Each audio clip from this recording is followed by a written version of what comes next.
Donc aujourd'hui, on va essayer durant une petite heure là, de parler de Simone Veil et des mathématiques. Alors c'est un vaste programme étant donné qu'elle n'est pas connue pour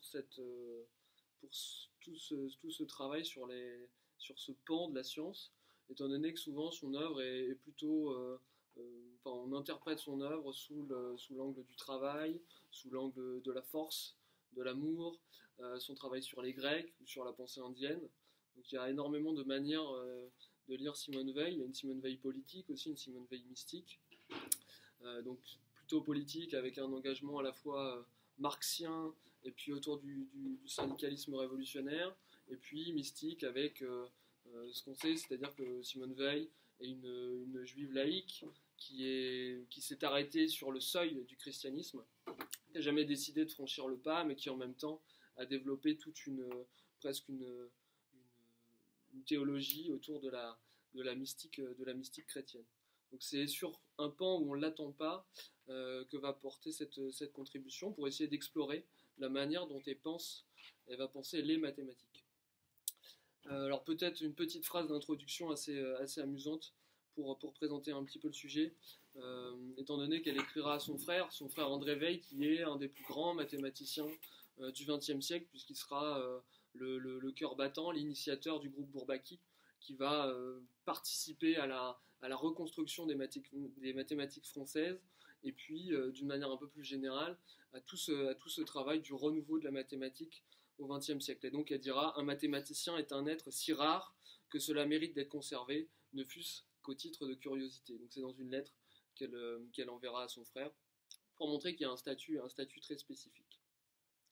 Et donc c'est sur cette base, c'est sur ce génie bicéphale, comme le dira Sylvie Veil, c'est-à-dire la fille d'André, donc sa nièce, à mon avis, qu'il faut commencer à envisager cette relation aux mathématiques, puisque son frère, qui est de 3 ans son aîné, donc grand génie des mathématiques, et avec qui elle entretiendra un perpétuel dialogue autour de ces questions. Et d'ailleurs, elle va s'opposer à lui sur un certain nombre de questions, mais ça va être vraiment, à mon avis, un des moteurs principaux de son attrait, en tout cas de son premier attrait pour la mathématique. Donc si on peut dire peut-être fixer quelques éléments biographiques avant de rentrer dans le sujet à proprement parler. Donc elle est née le 3 février 1909, elle est morte en 1943 à Londres, enfin dans la banlieue de Londres. Son père était chirurgien militaire, donc on l'a dit, hein, une famille juive plutôt laïque. Et puis en 1925, elle va entrer à Henri IV dans la classe d'Alain, où là, elle va aussi découvrir l'ensemble des grands classiques de la philosophie. Avant son entrée à l'ENS en 1928, et là, dès 1928, et ça sera important dans ce qu'on va voir tout à l'heure, une participation très active à des actions syndicales et un engagement politique assez fort. Elle soutiendra en 1930 son diplôme d'études supérieures consacré à Descartes. Là aussi, on y reviendra. Et puis ensuite, elle va aller enseigner en France, notamment au Puy, en 1931, où là, elle va avoir pareil un engagement très fort dans le syndicalisme. Après un voyage en Allemagne, où là aussi, elle va avoir un certain nombre d'analyses très très pertinentes au regard de la situation en 1932, notamment sur la grande question du Parti communiste allemand versus le national-socialisme, le nazisme en train de naître, enfin qui est déjà bien implanté, mais où elle aura des analyses assez percutantes. Donc là, c'est pour son œuvre plutôt politique. Le grand tournant de sa vie, c'est dans les années 34, en 34-35, elle va demander un congé pour études personnelles, où là, elle fera l'expérience en usine, c'est-à-dire une expérience pour laquelle elle est très connue, puisque c'est une des seules philosophes qui va réellement aller se confronter au monde du travail, enfin le monde du travail là, beaucoup plus que le monde du travail, mais vraiment à l'industrialisation et puis à la chaîne, et c'est de là qu'elle tirera un certain nombre de réflexions sur le travail et d'une manière plus générale sur la société dont elle est contemporaine.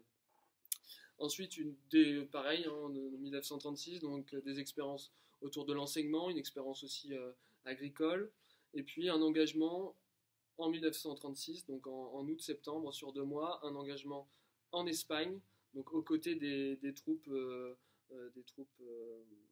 Donc elle sera dans une des colonnes, aux côtés des anarcho-syndicalistes, encore une fois.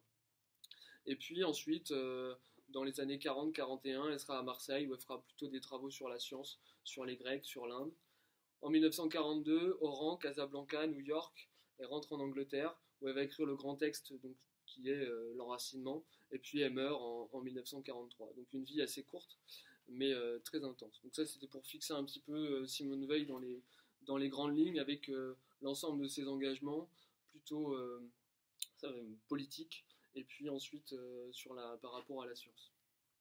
Donc la première question de l'exposé, on l'a déjà un petit peu abordé, c'est pourquoi les mathématiques chez Simone Veil. Ce qui a été au-delà d'une certaine fréquentation des textes, notamment dans ses carnets où on voit se déployer toute une pensée autour des mathématiques. Il y a donc Julliard, qui a écrit un livre qui s'appelle Le choc Simone Veil, dans une interview sur France Culture, disait à certains moments, il y a des raisonnements mathématiques auxquels je n'ai pas compris un mot. Je n'ai d'ailleurs pas insisté longuement. Alors là, on saute. Et là, je pense pour moi, c'est vraiment la mauvaise approche, c'est de considérer qu'on peut sauter un pan quand même très important de la pensée d'un philosophe. Et donc, toute l'idée de ce travail est justement d'essayer d'apporter un petit peu d'intelligibilité et de replacer la pensée mathématique de Simone Veil dans un contexte un peu plus large et de montrer en quoi son approche, ou ses approches, puisqu'on verra qu'elles sont multiples, sont tout à fait légitimes et intéressantes. Et on ne peut pas faire l'économie finalement de la mathématique dans la pensée de Simone Veil. Donc du point de vue des études actuelles, il n'y a quasiment pas d'études dans la sphère francophone, hormis le très beau et dense article de Laurent Laforgue, qui est chercheur en mathématiques et médaille Fields, qui s'inscrit aussi, qui était très préoccupé par les questions d'éducation et également par la théologie chrétienne, qui est sobrement intitulé Simone Veil et la mathématique. Donc lui a utilisé le la pour montrer la cohérence de cette science, et qui traite la vision de la mathématique chez Simone Veil essentiellement selon trois axes, ou selon trois notions, qui sont l'algèbre, l'obéissance et la contradiction, et on pourrait y revenir dans une deuxième partie. Et ce qui est intéressant, c'est que Laurent Laforgue, qui est quand même médaille Fields, s'avoue admiratif par rapport aux intuitions de Simone Veil concernant le rapport des mathématiques et de la vérité. Donc tout ça me semble légitimer finalement une approche des mathématiques chez Simone Veil. Et ce qui me semble aussi intéressant pour nous, alors en tant que philosophe, je ne sais pas, mais en tout cas en tant que personne essayant de penser ou de faire de la philosophie, c'est l'exemple de Simone Veil finalement, qui permet aussi de réfléchir à notre rôle d'intellectuel, entre guillemets, sous deux angles. C'est déjà la prise de conscience par rapport à notre rôle, en termes d'exploration, en termes de recherche. Simone Veil demandera très régulièrement et insistera sur la nécessité de faire des inventaires techniques, inventaires de la science en cours. Donc il y a toujours cette volonté d'établir ce qui est. Ensuite, d'être dans cette dynamique de transmission, comme on le verra, et puis aussi avoir une certaine éthique d'engagement et de responsabilité par rapport à cette pratique intellectuelle. Et puis du point de vue de la pratique même, comme on le verra un peu plus précisément, c'est retrouver la nécessité de l'union entre la pensée et l'action, redonner l'importance au travail manuel, et puis tout ce travail au niveau de la science, du rapport entre justement la pratique et la science et l'ouvrier. Et finalement, on pourra voir que ce que réactive Simone Veil, c'est un petit peu la figure archétypale du philosophe grec, qui est une sorte de savant total, qui porte en lui finalement une approche de l'art, de la physique, mais aussi de la métaphysique, de la politique, de l'économie. Donc c'est-à-dire une sorte de bloc qui me paraît justement très intéressant, et que Simone Veil incarne encore en 1900, dans les années 1940. Voilà un petit peu sur les grandes lignes. Donc ce que je vous propose, c'est de commencer par c'est un travail en cours, un work in progress, donc un passage à grands pas pour explorer les différentes facettes de la mathématique chez Simone Veil, sa valeur et la fonction qu'elle peut occuper. Donc à mon avis, on peut déjà se structurer autour de deux grands pôles qui sont les pôles finalement de sa vie. C'est l'aspect révolutionnaire, donc plutôt politique, et puis l'aspect mystique, plutôt religieux et théologique. Et là, on pourra voir comment finalement il y a deux grandes étapes dans la compréhension des mathématiques chez Simone Weil. La première qui s'appuie sur la politique, et puis la deuxième qui s'appuie plutôt sur la mystique. Donc pour commencer, je pense qu'il faut, et ça Laforgue l'avait très bien vu, il faut repartir d'un point de vue qui est à la fois autobiographique, enfin pas autobiographique mais biographique par rapport à Simone Weil, dans ce qui va cristalliser son rapport à la mathématique. Et donc elle écrit dans une lettre au père Perrin, qui fut son correspondant spirituel, elle écrit qu'à 14 ans, elle est tombée dans un désespoir sans fond, et qu'elle a sérieusement pensé à mourir à cause de la médiocrité de ses facultés intellectuelles, de ses facultés naturelles et facultés intellectuelles. Et ça, c'est tout à fait par rapport à son frère, c'est ce que je disais, c'est ce génie bicéphale, son frère qui lui était qui était le grand génie des mathématiques. Et donc Simone Weil s'est à 14 ans senti un petit peu en déphasage, en décalage par rapport à ce grand génie.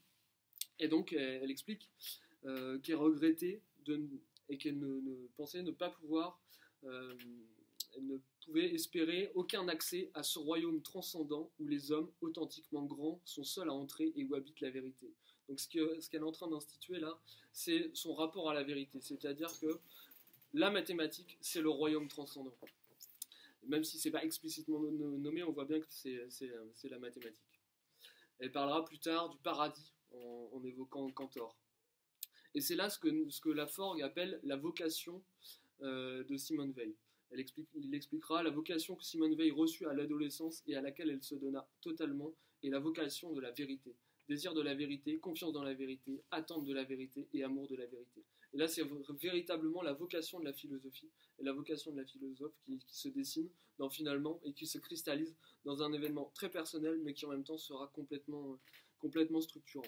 Donc, première, on va dire, crise de désespoir, et en même temps, donc elle explique ensuite, après des mois de ténèbres intérieures, j'ai eu soudain et pour toujours la certitude que n'importe quel être humain, même si ses facultés naturelles sont presque nulles, pénètre dans ce royaume de la vérité réservé au génie, si seulement il désire la vérité et fait perpétuellement un effort d'attention pour l'atteindre. Il devient ainsi lui aussi un génie, même si faute de talent, ce génie ne peut être visible à l'extérieur. Donc là, il y a une réelle illumination, une sorte de prise de conscience radicale, une sorte de saut du tigre, hein, pour reprendre une expression de Benjamin, ou un événement, au sens d'Alain Badiou, et l'engagement dans un processus de vérité. Et ça sera déterminant pour le reste de sa vie, à mon sens, sur tous les plans. Donc elle se consacrera ensuite à la recherche de la vérité, elle cherchera à accéder au réel pris pas simplement dans la réalité matérielle du monde, mais c'est-à-dire le refus de tout ce qui est imaginaire, des illusions, et d'accéder à un réel alors qu'il soit matériel ou transcendant. Et tout ça marque déjà, hein, cette idée de royaume transcendant, marque la présence d'une conception platonicienne originaire très très marquée. Et donc il y a le caractère crucial de ce royaume des mathématiques, c'est donc la transcendance. Et ça, c'est la première lecture, mais il y a aussi ce deuxième élément qui me semble très important, c'est l'aspect démocratique et universel de la vérité, puisque tous peuvent, par un effort d'attention, et ça c'est capital chez Simone Weil, l'attention étant une des fonctions principales dans sa pensée, donc il y a une sorte de rapport démocratique par rapport à la vérité. Et ça, on verra comment ça se traduit dans sa philosophie de l'enseignement. Donc ce rapport intense, ce rapport viscéral, qui est une sorte d'engagement de l'être total, elle l'explique en disant que la mathématique est une science non vulgarisable. Il n'y a pas moyen d'entrer, elle explique, pas moyen d'ouvrir quelques vastes avenues qu'on puisse parcourir du regard sans y entrer. Il faut entrer dedans. C'est-à-dire que la mathématique, on ne peut pas simplement avoir un point de vue extérieur dessus. Il faut vraiment un engagement total. Elle expliquera que nous avons perdu le sens de la réalité, en partie à cause de la vulgarisation scientifique. Donc tout le travail, une des tâches qu'elle va se donner, c'est justement d'être capable de redonner toute cette profondeur et tout ce rapport à la science, ou en tout cas à la mathématique. Donc ce qui se joue finalement chez Weil, c'est un autre rapport aux mathématiques que la conception commune que l'on peut avoir de cette discipline. Beaucoup plus intense, et qui ne la considère pas comme un pur système intellectuel ou une discipline ancillaire de la physique, mais comme réellement un vrai royaume de vérité. Et donc d'une manière générale, la participation, c'est vraiment la participation au monde chez Simone Veil qui est principale, et cette expérience du réel dans ce qu'il a de plus, ce qu'il a de plus dur, c'est-à-dire que c'est toujours un effort, c'est toujours l'expérience d'une contradiction, c'est une souffrance. Donc il y a toute cette question qui travaille Simone Veil, qui est quelque part cet engagement à la fois source de légitimité, puisqu'on sait que son expérience en usine, qui est aussi une immersion totale, où là aussi elle est entrée dedans, et elle reprochera d'une manière très très ferme à l'ensemble des philosophes dits ouvriers, ou en tout cas de la tradition communiste, justement, le fait qu'ils ne se sont pas engagés au maximum dans l'usine ou dans ce processus de vérité pour ensuite produire leurs œuvres. Donc on a vraiment, que ce soit dans l'usine ou dans les mathématiques, le même rapport à la vérité qui est un engagement total. Et finalement, une autre manière de le lire, ça va être de se dire que, on pourra y revenir sur la fin, mais c'est de se dire que finalement le travail c'est un travail en intensité, et pas un travail en extension. Il faut privilégier la qualité à la quantité. Ce qu'elle dira, par exemple, c'est non pas comprendre des choses nouvelles, mais parvenir, à force de patience, d'effort et de méthode, à comprendre les vérités évidentes avec tout soi-même. C'est-à-dire que la dispersion n'est pas bonne, il faut simplement comprendre, mais comprendre réellement et puissamment les choses. Et ce qu'explique Gustave Thibon, qui l'a très bien connu, et qui a été le dépositaire de ses carnets pendant un grand nombre d'années, c'est que Thibon dit « Elle vivait la distance désespérante entre savoir et savoir de tout son âme. Sa vie n'a pas eu d'autre but que d'abolir cette distance. » Donc là, on est vraiment sur cette question de l'engagement. Et les mathématiques, donc, vont finalement, petit à petit, en tout cas pour elle, constituer une sorte pas une science révolutionnaire, mais elle explique dans son mémoire, donc dans son diplôme d'études supérieures, donc intitulé Science et perception dans Descartes, qu'elle rend en 1930, elle explique que la géométrie est la première des révolutions, la seule. Donc dans un passage qui est vraiment l'introduction de tout son travail sur Descartes, elle dit « Ce fut le plus grand moment de l'histoire, comme c'est un grand moment dans chaque vie, que l'apparition du géomètre Thalès, qui renaît pour chaque génération d'écoliers. L'humanité n'avait jusque-là qu'éprouvé et conjecturé. Du moment où Thalès, étant resté selon la parole de Hugo 4 ans immobile, inventa la géométrie, elle sut. Cette révolution, la première des révolutions, la seule, détruisit l'empire des prêtres. » Donc là, ce qu'elle pointe, c'est que la science, et en particulier la géométrie, est un instrument de libération. Donc ce qui fonde la libération, c'est bien la pensée mathématique. Et donc là, elle articule en plus deux approches. Il y a l'approche collective et sociale, où on détruit l'empire des prêtres par la révolution mathématique dans le sens de la révolution de la méthode, et puis également une révolution, ou en tout cas une rupture individuelle, puisqu'elle pointe bien que pour chaque génération d'écoliers, il y a bien ce rapport à la mathématique qui modifie la perception au monde. Mais après, elle continue en complétant cette affirmation d'une question capitale, qui est « Devons-nous nous soumettre aveuglément à ces savants qui voient pour nous ?» C'est-à-dire que, certes, la mathématique est bien une révolution, mais il ne faut pas substituer le pouvoir des savants, des mathématiciens, au pouvoir des prêtres, ce qu'elle appelle les prêtres, qui lui sont antérieurs. Donc la mathématique est libératrice, non par son existence même en tant que mathématique, mais par son incorporation en chaque individu. Et donc c'est son existence en tant que domaine de savoir, et donc elle critique son existence en tant que domaine de savoir séparé qui serait réservé à une nouvelle élite, qui serait non plus les prêtres mais les mathématiciens. Donc il y a toute cette question finalement qui est de se dire, on a bien l'association du savoir et du pouvoir, et comment on va critiquer la science actuelle. Et donc elle critique la science actuelle, on ne peut rien vulgariser si ce n'est les résultats, obligeant ainsi ceux que l'on a l'illusion d'instruire à croire sans savoir. Donc ce qu'elle pointe du doigt, c'est finalement l'importance de la méthode. Voilà, donc l'idée, pour moi, il faut bien voir qu'il y a chez Veil une certaine forme d'humilité de la pensée. C'est-à-dire qu'il faut d'abord comprendre les petites choses structurantes avant de vouloir s'adresser aux grandes idées. Ainsi, elle critique Marx en disant « Marx a eu raison de commencer par poser la réalité d'une matière sociale, d'une nécessité sociale, dont il faut au moins entrevoir les lois avant d'oser penser aux destinées du genre humain. Donc comprendre, c'est aussi intérioriser, c'est disposer de ses propres pensées. La compréhension, c'est la condition sine qua non du développement d'une pensée maître d'elle-même, autonome, libre. Et on connaît l'impératif vélien qui est de dire ne jamais avoir à compter avec une pensée inconnue, car alors on est livré au hasard. Donc c'est vraiment par la compréhension que l'on va forger des individus libres. Et cette compréhension en profondeur des choses ne peut se faire sans un engagement comme on l'a vu. Ce qui revient, hein, une des phrases leitmotiv chez Simone Weil, c'est la phrase de Bacon, de Francis Bacon, qui dit commander la nature en lui obéissant. Donc le développement de la compréhension du monde, notamment par la science et la technique, ont permis de faire évoluer le travail et de l'arracher à son statut originel de malédiction. Donc ça, c'est une phrase extraite des carnets de Simone Weil. Loi ancienne, 2 points, tu gagneras ton pain à la sueur de ton front, entre parenthèses malédiction. Loi nouvelle, 2 points, commander à la nature en lui obéissant. Donc elle marque bien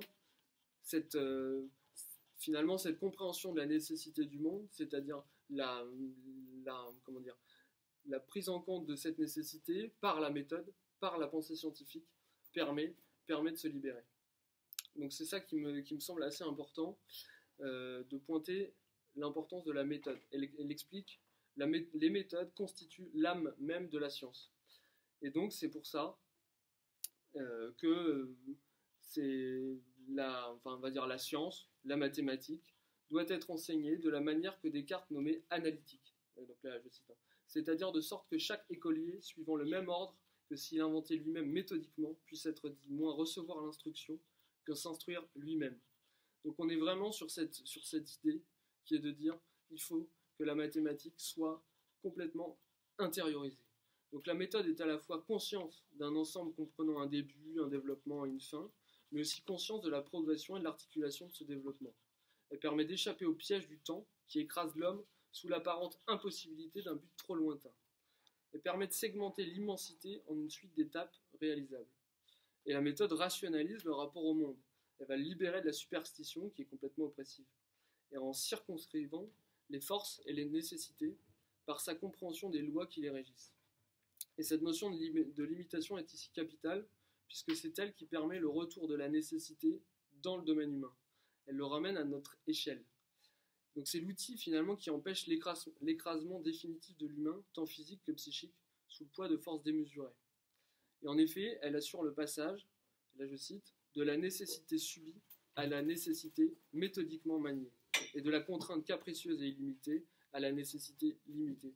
Donc il y a chez Simone Weil le fait qu'on est bien obligé d'accepter que le monde est autre, que le monde il y a une loi du réel qui se déploie, mais en même temps, par la méthode, et donc finalement par la pensée mathématique, on est en capacité d'encadrer, de limiter, et ensuite de jouer finalement, et de pouvoir modifier les chaînes causales à notre avantage. Et donc c'est finalement la condition de la liberté.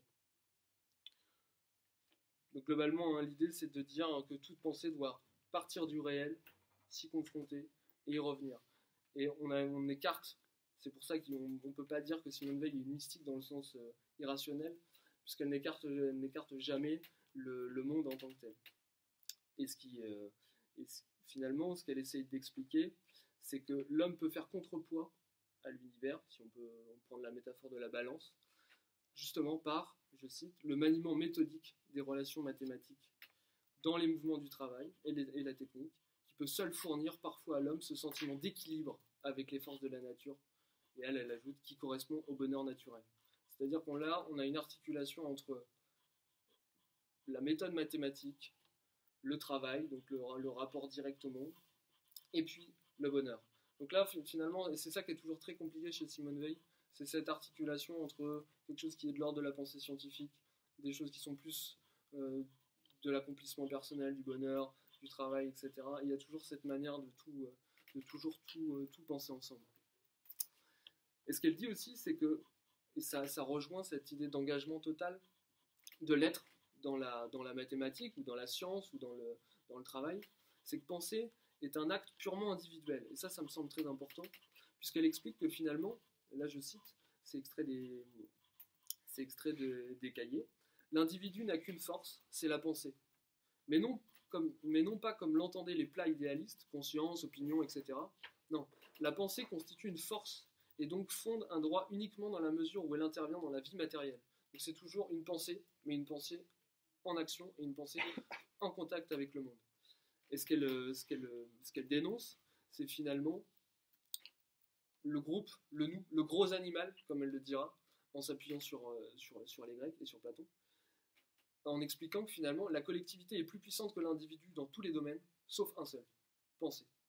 Et c'est là où, puisque la mathématique est quand même une sorte d'archétype de la pensée, une sorte de la pensée première, puisqu'elle expliquera, par exemple, dans un fragment qui est écrit en 1926, donc très tôt, que la vérité est qu'après la pensée géométrique, le premier modèle de pensée est la pensée qui précède immédiatement l'action. Donc il y a vraiment chez elle cette idée qui est de dire la pensée géométrique, la pensée mathématique est vraiment la première pensée en tant que pensée. Et donc tout ça nous amène à une nécessité finalement qui est très proche de ses engagements des années 30 qui sont, on va dire, ses engagements sociaux, qui est la nécessité de travailler à l'éducation. Puisque par la mathématique, on peut à la fois comprendre le monde, le maîtriser, le produire, et en même temps faire contrepoids à tout ce qu'il y a d'oppressif d'un point de vue social, l'idée est finalement de réinvestir la question de l'éducation. Et donc dans un de ces grands articles très importants de 1933, qui s'appelle l'article intitulé Perspective, allons-nous vers la révolution prolétarienne, elle expliquera finalement, n'oublions pas que nous voulons faire de l'individu et non de la collectivité la suprême valeur. Nous voulons faire des hommes complets en supprimant cette spécialisation qui nous mutile tous. Cette spécialisation, c'est, outre la spécialisation au niveau du travail, c'est surtout la spécialisation entre eux et la distinction, séparation entre le travail intellectuel et le travail manuel, contre laquelle elle a lutté en gros toute sa vie. Et donc l'idée, c'est nous voulons rendre à l'homme, c'est-à-dire à l'individu, la domination qu'il a pour fonction propre d'exercer sur la nature, sur les outils, sur la société elle-même. Donc c'est bien par la science qu'on réussit à faire des hommes complets et à faire des hommes libres. Et là, ça nous amène finalement, donc ça c'est, on va dire, à peu près la conception qu'elle a des mathématiques dans la première partie de sa vie, entre 1926 et 1934. Et durant toutes ces années, elle va mettre en pratique cette conception-là, dans une tradition pédagogique, on va dire, proche du syndicalisme révolutionnaire. Donc là, c'est juste pour aller très vite et pour rappeler, donc ce courant de pensée-là, qui s'est surtout traduit dans l'action, puisque c'était le syndicalisme dit d'action directe, avait aussi une grande réflexion au-delà des mythes, par exemple de la grève générale, etc., qu'il essayait de développer, avait aussi toute une tradition d'éducation, et notamment chez Pelloutier, qui écrivait des articles, par exemple Instruire pour révolter, etc. Il expliquait aussi, et ça sera repris directement par Simone Veil, et c'est pour ça que c'est important de le souligner, parce que c'est vraiment dans cette tradition-là qu'elle s'inscrit. Parce que par exemple, il explique Pelloutier dans le musée du travail en 1898, qui est un texte phare et qui sera pensé et ensuite quelque part presque mis en application par ce courant-là. Il dit « Que manque-t-il à l'ouvrier français ?» Et ça c'est important, là Pelloutier précise ce qu'il entend par ouvrier. Donc je cite « J'entends par ouvrier quiconque travaille à gage, mieux encore, quiconque intellectuellement ou physiquement bien armé doit implorer du capital le moyen d'utiliser ses facultés. » Bon, on passera sur après la rhétorique, chacun pensera ce qu'il veut, mais l'idée c'est bien de se dire est ouvrier, non pas simplement la personne qui travaille en usine, mais d'une manière générale finalement tous ceux qui sont dans un rapport de dépendance et mettre leurs compétences au service, donc on l'a dit, du capital. Et donc ce qu'il explique, c'est justement que manque-t-il à l'ouvrier français ? Ce qui lui manque, c'est la science de son malheur, c'est de connaître les causes de sa servitude, c'est de pouvoir discerner contre quoi doivent être dirigés ses coups. Donc Simone Veil s'attardera surtout sur la première partie, c'est-à-dire la science de son malheur, et en essayant d'expliquer et de faire comprendre aux ouvriers d'une manière générale, donc comme je vais un petit peu développer, justement comment par la mathématique, etc., on peut reprendre au moins le contrôle de ses propres pensées. Et justement, la manière dont Sorel expliquait l'œuvre de Pelloutier, c'était de se dire, L'idée étant, il faut apprendre au prolétariat à vouloir, l'instruire par l'action et lui révéler sa propre capacité. Voilà tout le secret de l'éducation socialiste du peuple. Donc c'est bien dans cette idée qui est de dire il faut qu'il y ait ce qui est très connu, c'est la prise de conscience de classe, etc. Mais surtout, simplement le fait que les gens qui sont exclus, on va dire, de la sphère de la pensée, de la sphère du travail intellectuel, puissent quand même reprendre réoccuper cet espace qui lui semble interdit. Voilà un petit peu ces grandes idées du syndicalisme révolutionnaire, et on pourrait aussi prolonger en parlant un petit peu de Sorel. Alors là, pas forcément en tant que Sorel, mais en tant que théoricien finalement du syndicalisme révolutionnaire et sa théorie de la connaissance, et on verra que c'est en écho très fort avec Simone Weil, finalement, ce qu'explicite Sorel, finalement la tradition syndicaliste révolutionnaire considère que, là c'est des phrases qui sont issues directement des travaux de Sorel, nous ne comprenons et ne pouvons comprendre que ce que nous fabriquons. Donc c'est tout un travail sur la praxis qui est de se dire finalement, les travailleurs produisent eux-mêmes ce sont les seuls à produire réellement de l'intelligence, et donc finalement l'idée étant de dire que pour un travailleur, l'atelier est à la fois son gagne-pain, son laboratoire, sa classe de philosophie et son monde. Donc c'est toute cette tradition finalement qui est de se dire la science, l'intelligence est avant tout un produit du travail. Et c'est c'est dans cette tradition-là que Simone Weil s'inscrit. Donc elle va travailler, comme on va le voir, à partir de tout ça, en explicitant finalement, et ça me paraît important, c'est justement parce qu'on parle de syndicalisme, et Simone Weil explique, un syndicat, comme une église, doit au cours des années laisser comme un sillage dans le monde des hommes.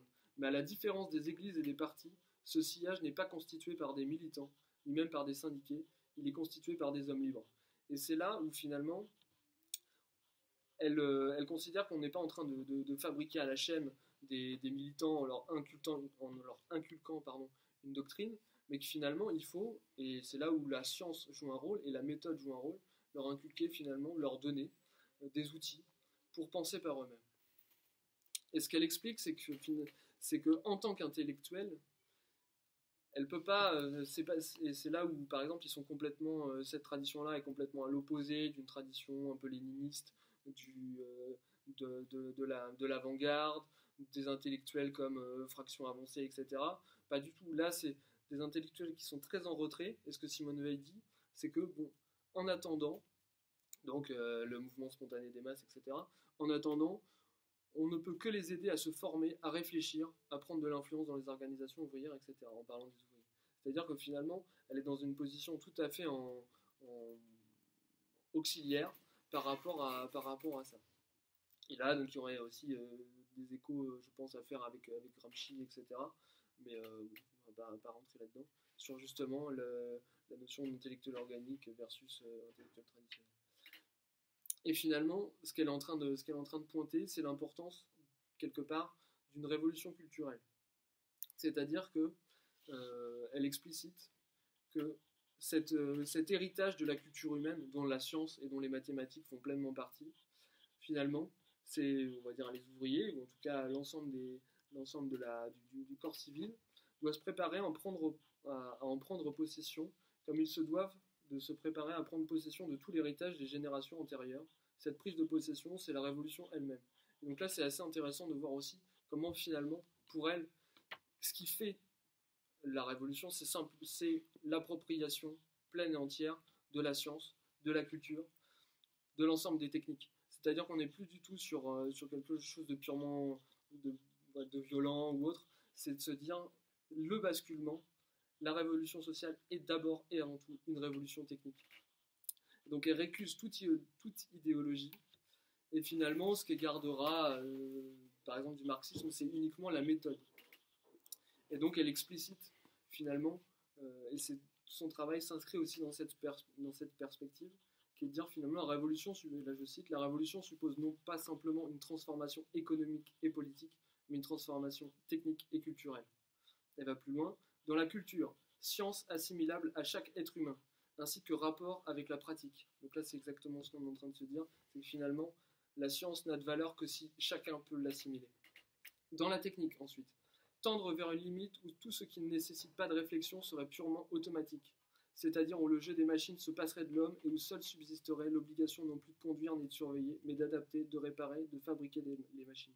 C'est-à-dire que finalement, toute l'action, tout ce que l'homme doit produire en termes de travail répétitif, etc., où la pensée est absente, ça, il considère qu'il faut l'éliminer de l'homme, enfin de l'éliminer, de l'automatiser et finalement ne laisser à l'homme que l'action au sens l'action libre, c'est-à-dire l'action précédée par la pensée. Et c'est là-dessus finalement qu'elle s'appuie. Et donc, elle explique que la question sociale forme finalement un bloc indissociable. Elle dit, ainsi à mes yeux, la transformation de la science, la transformation du travail et la transformation de l'organisation sociale sont trois aspects d'un seul et même problème. Et donc c'est dans ce cadre-là, à mon avis, qu'il faut réenvisager Weil, c'est-à-dire une réflexion scientifique, une réflexion sur le travail, c'est là où on la connaît surtout, et puis sa pensée politique sur l'organisation sociale. Mais on a bien, en premier lieu, une réflexion sur la transformation de la science. Et donc ce qu'elle va préconiser pour incarner et puis pour essayer de mettre en place cette transformation de la science, ça va être, encore une fois, dans la tradition par exemple d'un Pelloutier et du syndicalisme révolutionnaire, ça va être un projet qui est de dire, ça c'est extrait des carnets, projet, une université populaire à forme socratique concernant les fondements des métiers.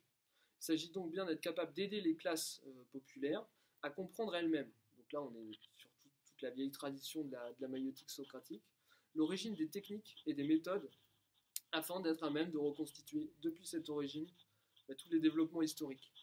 Il s'agit toujours d'instruire une sorte, alors élite, mais pas au sens groupe fermé, mais d'essayer d'élever et de fournir les moyens intellectuels à l'ensemble des prolétaires, entre guillemets, afin que, là je cite, chaque acte du travail soit accompagné de la connaissance de tous les efforts humains, théoriques et techniques. Donc là, pareil, la mathématique chez elle, c'est très proche du travail, la géométrie est très proche du travail, qui l'ont rendu et qui le rendent possible. Et finalement, cette prise de conscience permet d'arracher l'action du domaine de l'automatisme. Et la pensée de l'action peut alors précéder l'action, et l'homme est, enfin en tout cas c'est sa définition de la liberté humaine.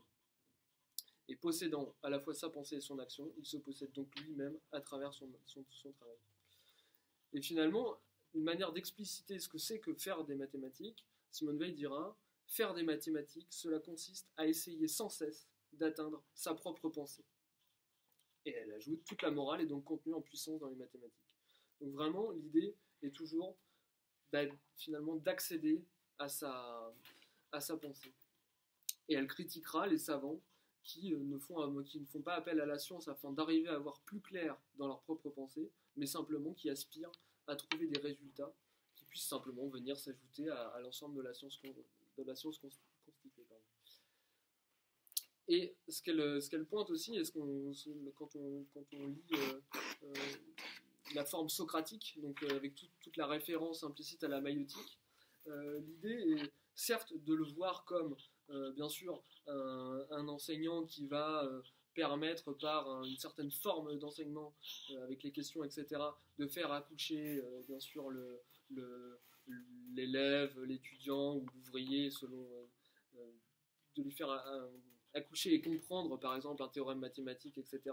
Mais à mon avis, on peut aussi le lire d'une manière un peu plus, également d'une manière un peu plus subtile, avec un autre fragment extrait des cahiers, où elle explique « Les travailleurs savent tout, mais hors du travail, ils ne savent pas qu'ils ont possédé toute la sagesse. » Et là, finalement, on retrouve d'une manière assez subtile la réactivation de la vieille, encore une fois, on est vraiment dans toute la tradition platonicienne, du voyage de l'âme qui sait tout, et puis une fois revenu sur Terre qui ne sait plus rien, et justement il faut la maïotique servant à redécouvrir tout ce qu'elle a su. Mais là finalement ce qu'opère Simone Weil, c'est une association de cette vieille conception-là avec quelque part c'est une convergence entre la tradition syndicaliste révolutionnaire et puis le platonisme, en expliquant que finalement les travailleurs, comme l'âme, savent tout quand ils travaillent, Mais une fois qu'ils sont sortis, ils n'ont pas conscience d'avoir possédé toute cette, toute, toute cette, toute cette sagesse-là. Et donc, elle explique, voilà, elle s'appuie sur Descartes, elle pointe le fait que, chez Descartes, il y avait déjà cette idée d'une école des arts et métiers où chacun pourrait comprendre les fondements théoriques de son propre métier. Elle explique que donc Descartes était plus socialiste, par exemple, que Marx, etc., etc. Donc c'est assez amusant. Mais enfin amusant, mais en même temps tout à fait pensé et lourd, et lourd de conséquences. Et donc ce qu'elle va aussi essayer de chercher, c'est à contrer une certaine méfiance, alors révolutionnaire entre guillemets, ou en tout cas dans les milieux syndicalistes révolutionnaires, dans les milieux communistes, dans tous les milieux, on va dire, socialistes. D'une manière générale, il y a une méfiance et il y a un rejet de la théorie qui est considérée comme contre-révolutionnaire, opposée au travail, etc.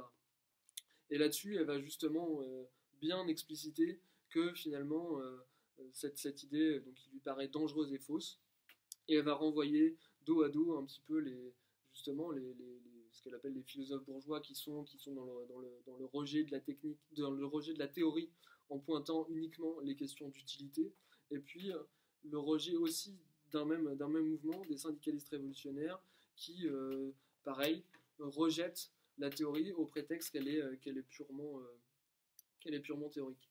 Et donc ce qu'elle souhaite pointer finalement, c'est la nécessaire complémentarité, comme on l'a bien compris, entre le travail et puis le travail manuel au sens large et le travail intellectuel au sens large également. Donc elle expliquera que finalement, si nous devons dénoncer avec Marx la honteuse division entre travail intellectuel et travail manuel, cela ne signifie nullement qu'il faille confondre théorie et pratique. La culture d'une société socialiste réaliserait la synthèse de la théorie et de la pratique, mais synthèse n'équivaut pas à confusion, il n'y a synthèse que de contraire.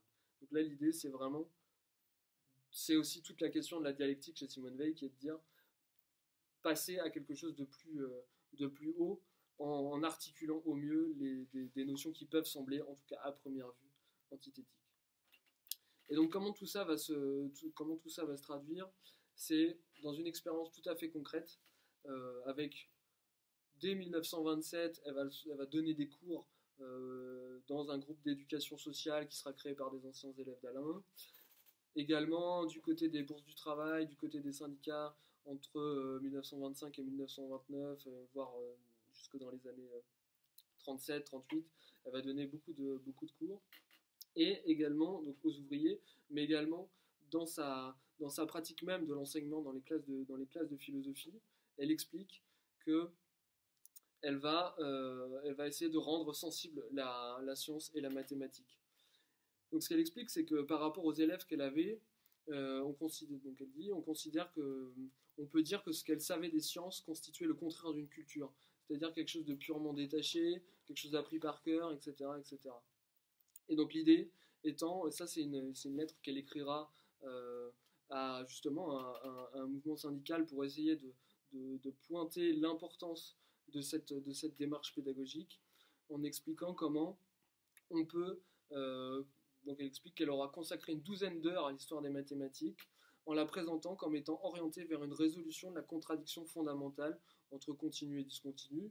Mais finalement, ce qu'elle va faire, c'est expliquer, elle va réussir à humaniser, elle va réussir à rendre dynamique ces problèmes qui ne sont pas simplement des problèmes purement intellectuels, mais montrer en quoi les hommes, finalement, au cours des siècles, étaient confrontés à des problèmes qui sont résolus, plutôt que simplement avoir une liste de théorèmes, une liste de résultats qui sont mobilisables pour résoudre des exercices de maths.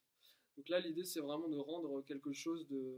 Et à la fin, elle expliquera que l'ensemble des élèves, on dit qu'un tel enseignement seul peut faire de la science quelque chose d'humain. C'est-à-dire finalement que là, on ramène la science dans le domaine de l'humain et on rend ça sensible.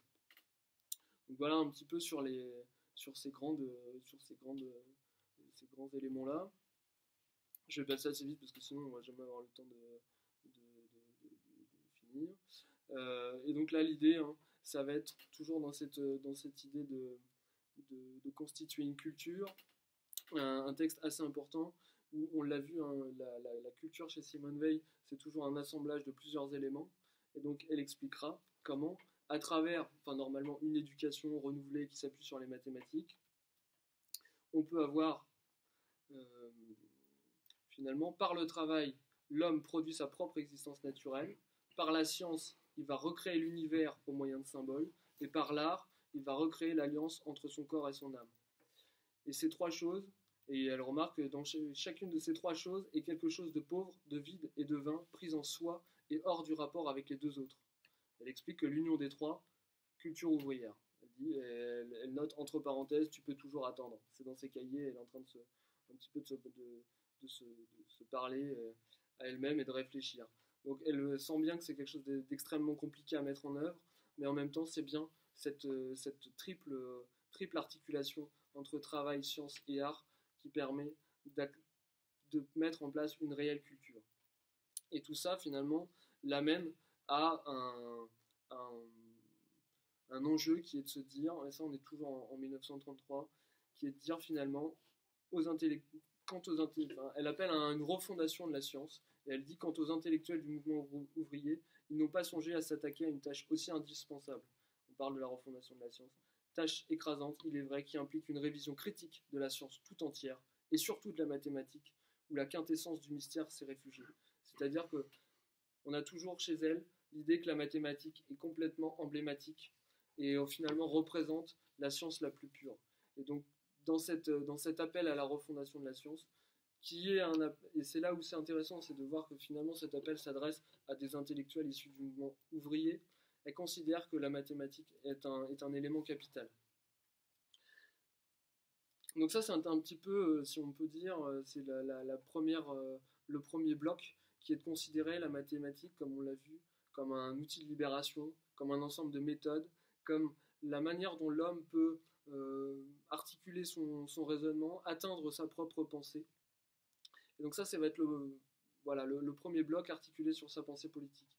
Et là, on va rapidement aborder on peut aborder rapidement le deuxième aspect qu'il faut contextualiser, c'est-à-dire que, comme je l'ai dit au début, dans les années 34, on a cette expérience en usine qui va être une expérience aussi très très dure, une expérience de la souffrance, qui va la faire un petit peu basculer et va réorienter son œuvre sans rien renier, mais va réorienter son œuvre sur des aspects un petit peu plus, on va dire, mystiques, dans un sens, pas dans un sens d'imaginaire et d'irréel, mais dans un sens d'un contact, d'une recherche de contact avec la réalité, avec un grand R, qu'elle appelle Dieu parfois, etc. C'est assez compliqué de comprendre exactement ce qu'elle désigne par Dieu. Et donc il y a finalement cette réorientation entre 1934 et 1939, où il y a l'expérience en usine, il y a également un certain nombre, elle avait des maux de tête et des migraines assez intenses. Elle expliquera par exemple que par un extrême effort d'attention dans ces moments-là, elle réussissait à sortir hors de cette misérable chair, et puis de trouver une joie pure et parfaite dans la beauté inouïe du chant et des paroles, parce que là elle est elle va se trouver à Solesmes en retraite dans une abbaye. Donc finalement, il y a entre 34 et 39, on a toute une période qui est une réorientation, un tournant un petit peu mystique. Et à partir de là, on sent qu'il s'est quand même passé un certain nombre de choses, et on va retrouver notamment dans ses lettres avec son frère quelque chose qui est un petit peu varié par rapport à sa conception première des mathématiques. Elle ne renie rien, mais on sent qu'il s'est ajouté une nouvelle dimension. Et cette dimension, c'est ce qu'on pourrait appeler une dimension mystique, même si c'est un petit peu plus compliqué. Et là, on va s'affirmer sa position finalement très ferme, géométrie versus algèbre. Et dans les discussions avec son frère, donc André va lui affirmer que finalement, il est en capacité, en tant que mathématicien, d'inventer et pas forcément de découvrir des choses qui existent déjà. Il va lui parler de l'incommunicabilité des mathématiques. Et tout ça, forcément, Simone Veil, ça va la gêner, puisque elle considère que la mathématique c'est ouvert à tous, que c'est un espace de vérité transcendant, un royaume transcendant, mais en même temps où tout le monde peut y accéder. Donc elle va bien sûr elle va essayer de le challenger, de lui demander comment on peut traduire finalement ces vérités pour le plus grand nombre. Et là-dessus, ils vont finalement être un petit peu en opposition. Et c'est notamment à partir de là, par exemple, elle écrira, elle pose dans ses carnets, la mathématique est un art, entre parenthèses André, donc le nom de son frère, point d'interrogation, et elle dit, pour les Grecs, il devait être autre chose. Il évoquait le monde. C'est-à-dire que finalement, elle a tendance quand même à écarter un petit peu la position très tranchée de son frère, qui est de dire la mathématique est quelque chose de finalement complètement autonome, qui peut vivre par lui-même, et c'est également un peu le Bourbaki qui est en train de remettre en place toute la manière de systématiser la mathématique. Et donc justement, elle garde une distance par rapport à cette conception, et puis revient aux Grecs. Et par les Grecs, elle va vraiment considérer que la mathématique est finalement une voie mystique. Elle expliquera, enfin, elle notera dans ses cahiers, Platon nous enseigne beaucoup de conceptions merveilleuses concernant la divinité au moyen de notions mathématiques. Et la sagesse pythagoricienne s'en sert aussi comme d'un manteau pour cacher la voie mystique de la doctrine divine. Et donc là, finalement, elle est en train d'ouvrir un nouveau champ qui était complètement inexistant dans la première partie de sa vie, mais qui est finalement de considérer la mathématique comme une médiation. Elle expliquera que finalement, la mathématique est doublement une médiation entre les unes et les autres. Elle a le degré intermédiaire de certitude, le degré intermédiaire d'inconcevabilité. Donc on est toujours entre la certitude et l'inconcevabilité. Elle est à la fois résumée de la nécessité, qui gouverne les choses sensibles, et des images des vérités divines. Et enfin, elle a pour centre la notion même de médiation. Et là, dans la deuxième partie de l'œuvre de Simone Veil, la notion principale, ça va être la notion de médiation. Et elle va essayer d'articuler, de montrer comment finalement, dans le monde, tout est médiation et tout passe par les médiations. Et en refusant, elle refuse également la distinction peut-être un petit peu simple entre vérité et croyance, entre religion et science, etc. Et elle explique finalement, et ça c'est paradoxal et en même temps assez intéressant, elle va dire, les Grecs croyaient que la vérité convient seule aux choses divines, donc ça ok, c'est parce qu'ils ont vu dans la géométrie une révélation divine qu'ils ont inventé la démonstration rigoureuse. Et finalement, ce qu'elle est en train de pointer, c'est que la puissance spirituelle maximale, l'attention portée finalement à l'incandescence, invente la démonstration. C'est ce qu'il y a de plus religieux qui invente ce qu'il y a de plus scientifique. Et là, elle lui donne une extension très large, en associant la notion de démonstration à la notion de logos. Donc, entre parenthèses, logos. Elle dira, peut-on penser que c'est parce que les Grecs voyaient dans la géométrie l'image de l'incarnation, l'image divine, reflet de la réalité, qu'ils y ont mis la quantité, l'intensité d'attention, l'attention religieuse qui leur a permis d'inventer la démonstration, entre parenthèses, logos. Et elle ajoute quelle pensée étourdissante. Donc là, elle est vraiment aussi dans une... On sent qu'elle n'est pas forcément sûre de ce qu'elle écrit. Elle est dans une recherche un petit peu personnelle. Mais en même temps, elle est en train d'essayer de se dire, est-ce qu'on ne peut pas articuler le scientifique, quelque part le scientifique pur, la logique pure, et puis la mystique et la religiosité pure. Et donc, elle dira aussi, par exemple, rendre à la science dans sa totalité le sens de son origine et sa véritable destination de pont vers Dieu. Donc là, on est toujours dans la médiation, non pas en diminuant, mais en accroissant la rigueur dans la démonstration. Donc la démonstration, finalement, ce qu'on pourrait penser, voilà, encore une fois, de plus scientifique, bascule dans ce qu'il y a de plus mystique. Et pareil, hein, toujours en tâche de, enfin, en ligne de fond, en filigrane, on retrouve cette importance accordée à la géométrie plutôt que l'algèbre. L'idée, c'est vraiment là, l'algèbre est complètement écartée de toutes ces conceptions-là. Alors, elle s'appuie sur un certain nombre de textes grecs, notamment un extrait du Gorgias de Platon, où Platon dit « Tu n'as pas vu que l'égalité géométrique est chez les dieux et chez les hommes, a chez les dieux et chez les hommes un grand pouvoir. » Donc l'idée, hein, c'est vraiment de se dire, les mathématiques la mathématique peut se traduire avec tout son pouvoir sur le travail, sur la science, etc., sur la technique chez les hommes, et également on retrouve cet accès au divin.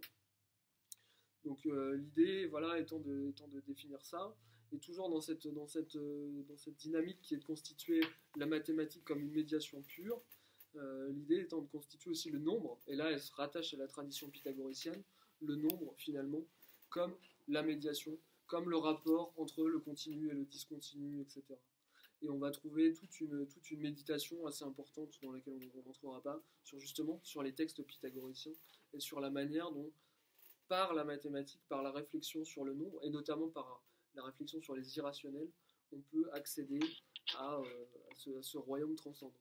Et par contre, sur ce point-là, et c'est assez intéressant de le noter, sur la question de la proportion, sur la question de la médiation, là son frère sera d'accord avec elle sur ses thèses. Il expliquera qu'il trouve d'ailleurs très séduisantes et en même temps assez vraisemblables les idées de Simone Weil sur le rôle de la proportion dans l'histoire de la pensée grecque. Donc là, l'idée, donc on a bien quand même s'il y a des oppositions sur la valeur de la mathématique en général, il y a quand même un certain nombre de convergences, notamment au niveau des idées et des intuitions plutôt de Simone Weil. Donc là, on a vu que c'était un moyen d'accès à la transcendance, c'était une voie mystique. L'idée étant, alors un des moyens finalement d'accès, c'est la notion pythagoricienne d'harmonie, vue par Simone Weil et par les pythagoriciens, comme union des contraires et la combinaison de ce qui limite et de ce qui est illimité. Donc là, l'idée finalement, il y a toute une réflexion de fond sur l'union des contraires, sur l'expérience de la contradiction. Elle dira par exemple que l'harmonie, c'est saisir d'un coup des choses différentes. Donc là, ça va lui permettre, dans quelque chose qui l'intéresse et qui la passionne aussi énormément, à échapper au point de vue. Puisque l'idée, ça va être de se dire, chaque humain, bien sûr, a son propre point de vue et sur les choses. Donc il y a la métaphore du cube aussi, dont on ne voit à chaque fois que maximum 3 faces. Mais pour saisir l'idée de cube, pour saisir l'idée de la réalité, on ne peut pas se limiter à seulement un point de vue. Et donc, la contradiction peut, puisqu'on finalement se superpose simultanément plusieurs points de vue différents, qui ne sont pas conciliables, force à faire ce saut, c'est ce que c'est la dialectique platonicienne, force à faire ce saut et accéder finalement à l'idée pour reprendre le vocabulaire platonicien. Et donc c'est par la mathématique que Simone Weil considère qu'on peut avoir encore une fois une voie pour expérimenter ces contradictions-là. Notamment, par exemple, par les irrationnels, par toute la complexité entre ce qui est pensé dans la géométrie et ce qui est représenté, etc., etc. Donc on a vraiment un champ très vaste qui articule idées mathématiques et puis dialectique platonicienne. Donc voilà un petit peu les éléments. Et alors pareil, je vais aller assez vite. Donc là l'idée c'est aussi que par la contradiction on a accès au beau, et ce qu'explique Simone Weil, elle considère que le beau est la présence manifeste du réel, donc d'une réalité transcendante. Elle dira, mais cela est impliqué, la réalité n'est que transcendante. C'est là où il faut bien réenvisager ce qu'elle appelle réalité et ce qui est finalement plus proche du monde des idées platoniciens que le monde tel qu'il est. Et là, l'idée finalement, c'est de se dire, Platon, par la géométrie, indique que la contemplation de la beauté en mathématiques est ce qu'il y a de plus... est une des voies d'accès vers le réel et vers la transcendance. Et que finalement, elle dira, mystique et mathématique, point, les deux voies ainsi se rejoignent. Donc il y a bien cette convergence entre ces deux grandes voies d'accès à la vérité, puisque, comme l'avait bien vu Laforgue, vraiment ce qui anime Simone Weil, c'est cette question de l'accès à la vérité.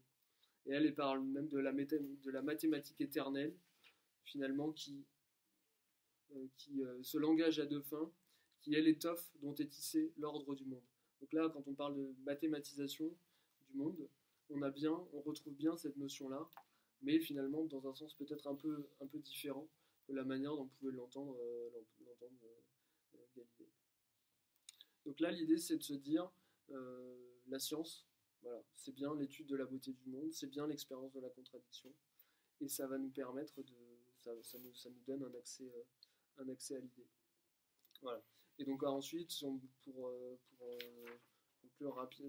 conclure rapidement, l'idée c'est que ces deux grandes visions, donc la première vision, on l'a vu, de la mathématique, qui est très sociale, euh, centrée sur la méthode, centrée sur l'individu, et puis son rapport direct au monde, et puis ensuite la voie un peu plus mystique, finalement converge à la fin de sa vie dans le texte qu'elle écrira sur l'enracinement, où elle dira finalement, là aussi elle reviendra sur la question du déracinement ouvrier, en expliquant qu'il faut absolument leur redonner une culture intellectuelle.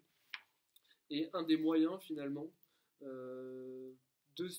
redonner cette culture intellectuelle, ça va être de leur faire accéder aux mathématiques. Et là, elle explique, et là, ça va contre ce qu'on pourrait appeler la version. Enfin, justement, quand on parle de mathématisation du monde, généralement, on sous-entend la prégnance de la quantité sur la qualité, etc., etc. Donc, c'est-à-dire le chiffre, le quantifié qui écrase la qualité.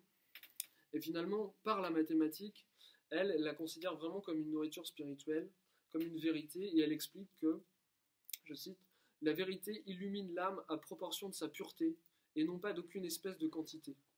Donc là, en s'appuyant sur la mathématique, elle dit, si un ouvrier, en une année d'effort avide et persévérant, apprend quelques théorèmes de géométrie, il lui sera entré dans l'âme autant de vérité qu'à un étudiant qui, pendant le même temps, aura mis la même ferveur à assimiler une partie de la mathématique supérieure. Donc finalement, ce qu'elle est en train de dire, c'est qu'elle écarte d'un revers de main la quantité, ce qu'elle appelle le péché de Niobé. Le péché de Niobé, c'est Niobé, donc c'est un mythe grec, où Niobé a énormément de beaux enfants, et elle va se moquer de Leto, qui est la mère d'Apollon et d'Artémis, qui elle n'a que 2 enfants, en lui disant tu vois, j'ai énormément d'enfants, etc. Et ce qui est assez intéressant, c'est que Simone Veil mobilise ce mythe grec-là pour dire finalement que le péché de Niobé a consisté à ignorer que la quantité est sans rapport avec le bien. Donc finalement, ce qui compte, c'est la qualité. Et la conclusion du mythe étant que forcément Apollon et Artémis, un petit peu vexés, tuent l'ensemble des enfants de Niobé. Donc ce que Simone Veil pointe, c'est aussi que justement cette erreur-là n'est pas une erreur anodine. C'est une erreur fatale et une erreur qui conduit à la mort. Et bien sûr à lire dans le contexte, dans une lecture sociale bien sûr immédiate. Et donc tout ce travail-là, finalement, cette voie de la vérité, ça va être de travailler sur un noyau de science théorique, rigoureuse et pure. Elle explique que finalement, ce noyau-là, c'est un des trous par où peut pénétrer le souffle et la lumière de Dieu. Alors, on verra. Mais un autre trou est la recherche de la beauté dans l'art, un troisième trou est le malheur, il faut entrer par ces trous, etc. Donc on retrouve bien encore une fois la beauté, la science, le malheur. On retrouve toujours des triades, des sortes de triades de Simone Veil, où elle pointe les différentes voies d'accès à la vérité. Qui, elle, la vérité, reste comme une sorte d'invariant et de gnomone dans lequel les différentes ombres vont pouvoir se décliner. Et donc elle pointe finalement, elle dit, voilà, quel est le problème finalement de cet accès à la vérité par rapport justement aux ouvriers, c'est que le souci, c'est qu'ils n'ont pas forcément la structure de pensée, ils n'ont pas forcément la bonne connaissance, ils n'ont pas eu l'instruction nécessaire, suffisante pour accéder à ça. Et donc la réponse à ça, ça va être la traduction. Elle considère que le remède à cela, c'est un effort de traduction. Et là, non pas de vulgarisation, mais de traduction, ce qui est bien différent. Elle explique, l'art de transposer les vérités est un des plus essentiels et des moins connus. Ce qui le rend difficile, c'est que pour le pratiquer, il faut s'être placé au centre d'une vérité, l'avoir possédée dans sa nudité, derrière la forme particulière sous laquelle elle se trouve par hasard exposée. Au reste, la transposition est un critère pour une vérité. Donc ce qu'il faut, voilà, c'est que la tâche des intellectuels, et c'est ce qu'elle demande à son frère par rapport à ce qu'il est en train aux mathématiques qu'il est en train d'écrire et qu'il est en train de découvrir ou d'inventer, selon le point de vue. Ce qu'elle lui demande, c'est justement ça, c'est cet effort de traduction, où finalement, la philosophie, quelque part, on en discutait tout à l'heure, depuis Platon, la philosophie, en gros, hein, pour Simone Weil, n'a rien inventé de nouveau, mais en tout cas, à chaque génération, la tâche se présente de retraduire, de retranscrire ces vérités-là dans un langage accessible. Et grâce à ça, finalement, voilà, ça va permettre et là elle reprend une phrase de Platon, en explicitant finalement que la science grecque est tout autre chose. La fameuse formule de Platon, nul n'entre ici s'il n'est géomètre, suffit à le montrer. Ce qu'on venait chercher quand on allait chez Platon, c'était une transformation de l'âme permettant de voir et d'aimer Dieu. Donc finalement, la grande question de la science chez Simone Weil et de la mathématique, c'est la transformation de l'âme. On l'a vu, la transformation du monde, mais aussi la transformation de l'âme. Voilà. Et donc pour peut-être rassembler très rapidement le propos, donc on a vu au cours de cet exposé que la mathématique pouvait être un outil, on pouvait faire des mathématiques, et on peut même faire des mathématiques pour échapper à la mathématisation, justement, puisque la mathématique par la méthode permet de se libérer. Ensuite, que finalement, l'important était d'humaniser la mathématique afin d'échapper à l'algébrisation en gros, du social. L'important était aussi de rendre sensible ces dynamiques, ces méthodes, et puis enfin de changer l'homme par l'enseignement. La mathématique peut être aussi un exercice spirituel, une discipline de pensée. Elle peut être aussi une voie de vérité vers le réel, à la fois, et donc là requiert un exercice de traduction. Elle est cette médiation entre le monde et la transcendance. Et puis, finalement, on s'aperçoit qu'en tout cas chez Simone Weil, c'est la mathématique est l'essence du réel, ou le réel est l'essence de la mathématique, finalement on ne sait plus très bien. Mais en tout cas, voilà, la mathématique, d'une certaine manière, est le réel et le monde. Donc, voilà, je vous remercie.